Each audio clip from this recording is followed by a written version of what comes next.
Hi, I'm Robert. I come to you as an automobile enthusiast that has maintained, serviced, and repaired my own vehicles in excess of 30 years. I currently drive a car with over 230,000 miles on it, and I once had a car that had over 400,000 miles on it and ran very well. While you're watching the video, please watch a step or two ahead. Sometimes the current step is better explained in the next step or two. Also, like, share, subscribe. Thanks for tuning in. I hope you benefit from the information. Alright, I'm working on a 94 Olds Cutlass, turn the key, no crank, no nothing. So this kind of goes along with my no start series that I'm working on. So let's go ahead and dig in and see what's going on. Alright, here's the tools I use: the 3/8 ratchet, the 1/4 inch ratchet, the 1/4 inch screwdriver, a Phillips screwdriver bit because I checked the air filter while I was in there, and I used a straight tip to get one of the sockets off the front of the battery post. I got a couple of 1/4 inch extensions. Then I got a 10 millimeter, a 12 millimeter, 13 millimeter, and a 8 millimeter sockets, a 1/4 inch and the 3/8 inch. That's all the tools you should need to get the battery out. Then of course you can have a cheap ohm meter to check the battery volts. Now if that battery would have had decent volts, when I checked it, I would have put a load on it and see if it would have dropped. Go down here and you pull a hood release right here. Pull that up, that unlatches the hood. When the hood is popped loose, you put your hand right under here, a little bit on the passenger side, feel the release, and squeeze it and lift the hood up. Okay, when you got a car that won't crank, which means that when you turn the key, nothing happens, you normally have one of two things: either the starter's locked up or the battery's drained down too low to engage the starter. So I got my ohm meter here. I'm going to go ahead and set it to battery volts, and then you probe the negative and positive battery cable, which on this car is under the water reservoir. I set the probe on the negative, I touch the probe on the positive, and basically nothing moves on the gauge. So I'm going to take the ohm meter and turn it to like a little 9-volt battery, and I'm going to do the same thing. And let me make sure I got my negative on the probe. And as you can see, the meter just barely moved. It should have peaked out in that 9-volt section. So I'm going to go ahead and pull the battery. On this Olds, like on several other Olds, the battery is under something. So the first thing you do is pull this brace. It had 3 13 millimeter bolts. I pulled them out, set them to the side. And the next thing I have to do is get this water bottle out of the way. But you got this fuels panel in the way of the water bottle. So I pulled the 2 screws out of here, pulled that fuse panel, unmounted it so I can move it out of the way and get the water bottle out. And then the water bottle had a 10 millimeter screw there and an 11 millimeter screw down here. It probably used to be a 10, but it's been replaced. So now I can move this windshield washer reservoir out of the way to get the battery out. And there's a chance that I might have to pull the pump off. The pump just plugs and unplugs in there. If I can't get the bottle out of the way far enough with that plugged in, I'll have to unplug that, which it'll probably leak out maybe a quart of the windshield washer fluid.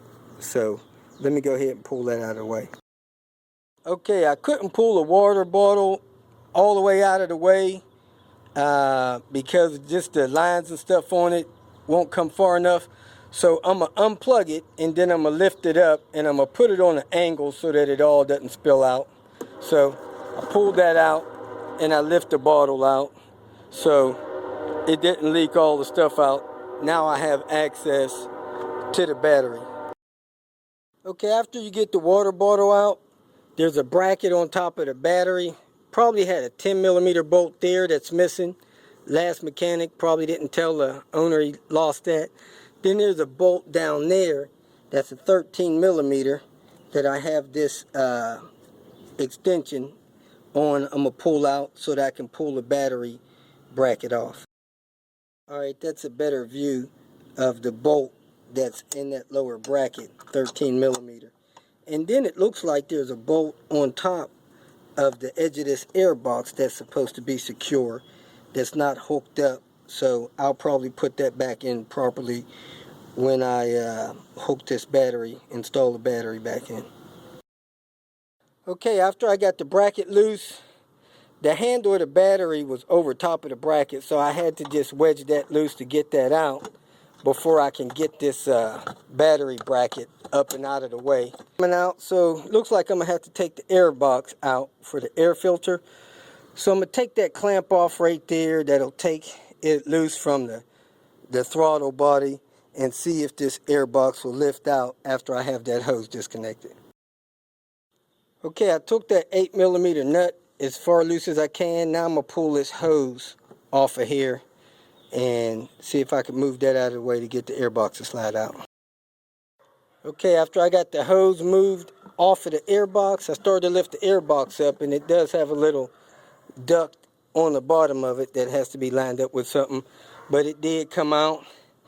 Now I can put the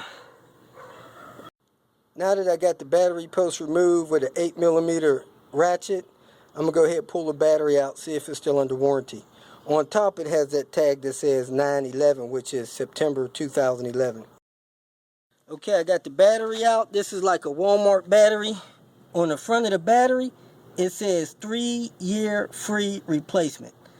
So this battery should be a sit on the counter, walk out a new one battery, because it has that 9/11 sticker on it.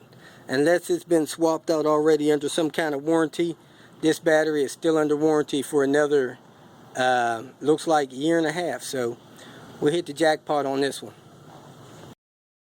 Okay, I got the new battery from Walmart. I'm going to go ahead and put these gauges on here so you can see what the ohm meter does. And I got it set to that 50 setting on there, and when I put the meter on there, it goes right there to the middle of the red and green, so it's got voltage. Alright, next we're going to go ahead and drop the battery in place. So I'm going to lift the battery, drop it in place. Once you got the battery in place, you want to slide it back against the fender, and that'll lock it on the back side. And then you want to get the battery hold down on the front side here in place. Make sure you got that set over where the screw's going to go through it, and then I would go ahead and hook the battery up real quick.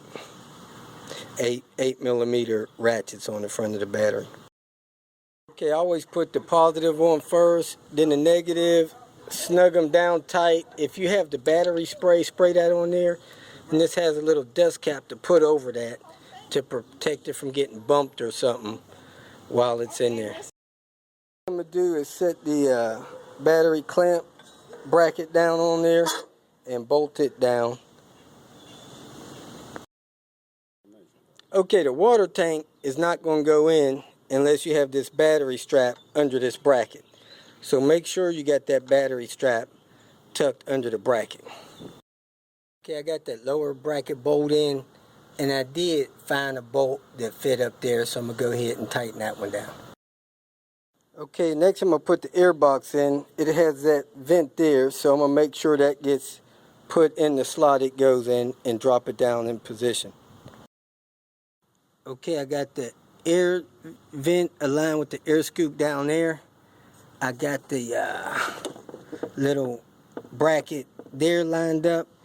I plugged the air duct in and massaged it into place, so I'm going to go ahead and tighten that clamp down before I secure the air box in place. Okay, I placed the bushing in place that goes in that air box.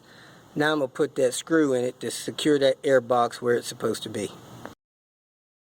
Alright, I used a 10 millimeter to secure that bolt and bushing in there. Had to pull the air box a little bit toward the front of the fender and the corner of the car, but it's secure. So now I'm going to put the water tank in and slide the pump in there. Secure that down. Okay, I got the tank in. I placed the bolt there, but the real securing bolt's over here. Now I'm going to re-secure my fuse box with these two things there, and then I'm going to put this brace over top of it and start the car and make sure it starts. Okay, I got the tank plugged in. I got the bolts in that bracket. I got the fuse box secured down. Now we're going to go ahead and hit the starter, make sure it starts. Okay, I got the key in there. Almost started up. Alright, she fired right up, so it was a dead battery. That's how you place the battery on these 94 Cutlasses. If you feel that this information was beneficial, please like it and share it with your social media friends. You can also subscribe to my channel so that you can get notification of future videos that I post. Visit my channel. I have all types of do-it-yourself videos there. You can leave questions here and I'll try to respond to them as quick as possible. You can also visit my website at robertspinner.com. Thanks again for watching.